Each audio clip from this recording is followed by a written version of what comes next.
Течат законските процедури по жалбените постапки на дел од превозниците во Куманово. Второстепената комисија од Министерството за транспорт и врски по поднесените жалби на дел од превозниците ја врати на повторно разгледување одлуката на првостепената комисија.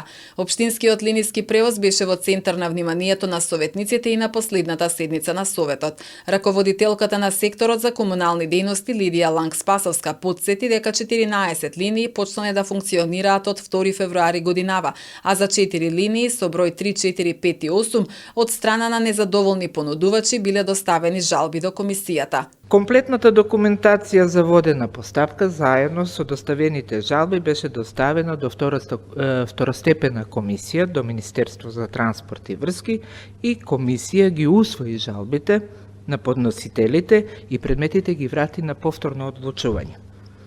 По истите во моментот комисија работи и во најбрз можен рок ќе се донесе одлука. Што се однесува до останатите линии, на 31.1.2022 година е распишен повторен оглас. На тој повторен оглас има доставено 2 понуди, односно за 2 линии, додека за останатите 5 линии кои што спаѓаат во група на неатрактивни линии, немаме ниту еден понудувач. Евалуација на овие 2 понуди кои што се доставени по повторен оглас е во тек, додека за другите 5 линии сметам дека од страна на секторот ќе треба да се направат целосни анализи, да видиме што може да се прави за тие линии, ќе понудиме конкретно решение до вас како совет, а вие ќе ја донесете конечна одлука.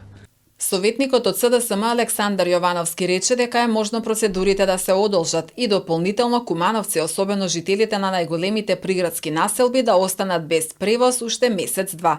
Тој посочи дека и дел од учениците на почетокот на март повторно ќе останат без бесплатен училишен превоз, што во пракса според наши извори се потврди уште денеска. Ова се случува втор пат годинава. На почетокот од второто полугодие, заради жалбените постапки на дел од превозниците, учениците нема организиран училишен превоз, но по неколку дена проблемот на барање на општина Куманово беше решен индивидуално од секое училиште преку склучување посебен договор, односно анекс на договор со одреден превозник.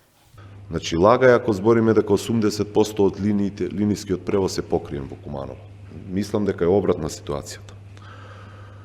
Во делот на училишниот превоз, сакам исто така да се спомени и во интерес на јавноста, дека градоначалникот преку медиуми испрати порака до директорите на основните и средни училишта сами да се снајдат, значи во делот на законските можности и колку што сум запознаен преку вас, раководителе, да одат на јавна набавка под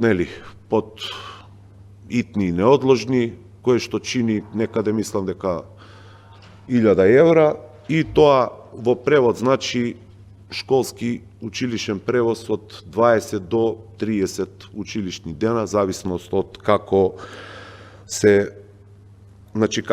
одвивала постапката за преговарање, нели?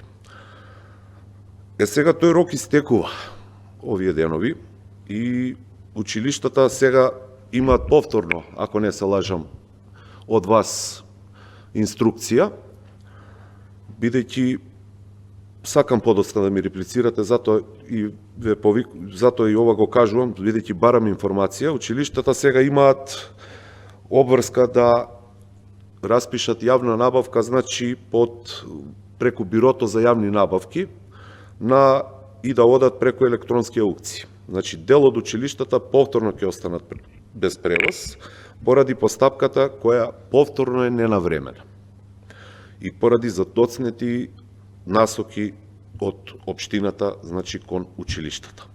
Јовановски обвини за фаворизирање на одредени превозници и нагласи дека не се почитува законот. Решенијата од второстепената комисија не се доставени до подносителите на жалбите и дека општинската комисија работи споро. Раководителката Ланг-Спасовска негираше и рече дека е работено според законот, не е фаворизиран ниту еден превозник и дека јавната набавка за ученичкиот превоз оди паралелно со општинскиот. Во општина Куманово со над 100.000 жители со години функционира линиски превоз. Последната јавна набавка набавка доцнеше поради изборите, конституирањето на Советот на комисијата и новите методи според кои сега автобусите мора да имаат Еко 4 стандарди, да имаат повеќе тргнувања и заминувања, велат надлежните.